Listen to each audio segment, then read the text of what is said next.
we all know na last election, it was between Duterte and the Aquino. And Dr. Neric is kilala na FC ng mga Aquino. At of course, Robredo. Why there is a sudden change of support for FPRRD? Well, it's very simple. That it really has to do with what happened with the arrest sa ICC. I don't claim to be an expert, but I know enough of international law. That's why I have a PhD in political public policy, etc. So sa akong nakita gyud, grabe man gyud tong pagkahitabo nga o pag-abot gi kasonggong, mura ba siya gipugos, walay klaro nga warrant. And I know for a fact that there is an extradition law of the Philippines. It was even PD 1069 nga ang Department of Foreign Affairs gyud ang dumala or mo oversee, because you're extraditing, you're taking away one citizen, let alone a former president, to another country to be submitted to a totally different jurisdiction. Rome Statute, International Criminal Court. So the simple point lang is, we should not do that to fellow Filipinos, no matter kung sa kagiakusahan. Due process is due process. And let us just focus sa ako lang on the fact nga giingon ana ang usa ka former president. And syempre di malikayan, a Mindanaoan at that, Mindanaoan man ta, nga giingon ana siya og dala dito.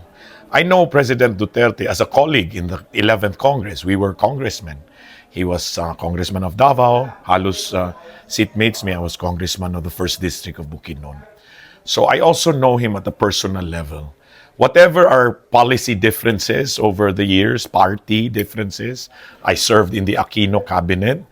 And whatever it is, iya po ba akong gi-endorse atong nidagan kong senador with Pinoy as a fellow Mindanaoan. But that aside, let's still look at what happened when former President Duterte was whisked away. There was a private plane already chartered by the Office of the President, waiting already for him to be taken out right away. Murag insigida, ipagawas na sa nasod. And we question not just issues of sovereignty, not just issues nga kinsa ta sa Filipino.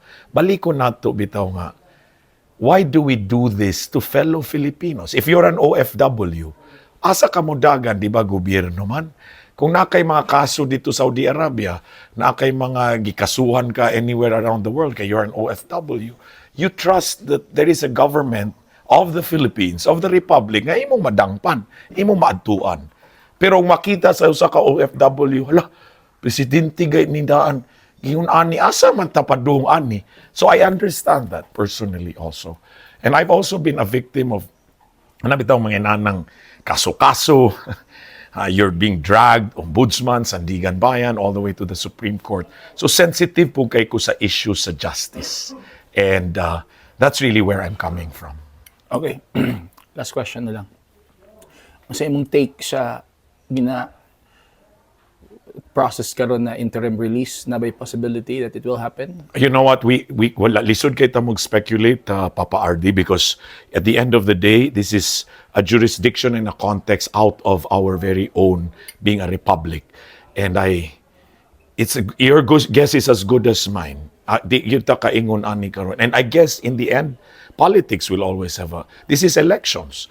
This ICC came 3 weeks after an impeachment of Sara Duterte as vice president. So daghan kitag, what I'm just saying is that we must, whatever it is, the interim and all of that, we must really look at things at a deeper level, because there are many things happening that do not seem to be how they appear on surface.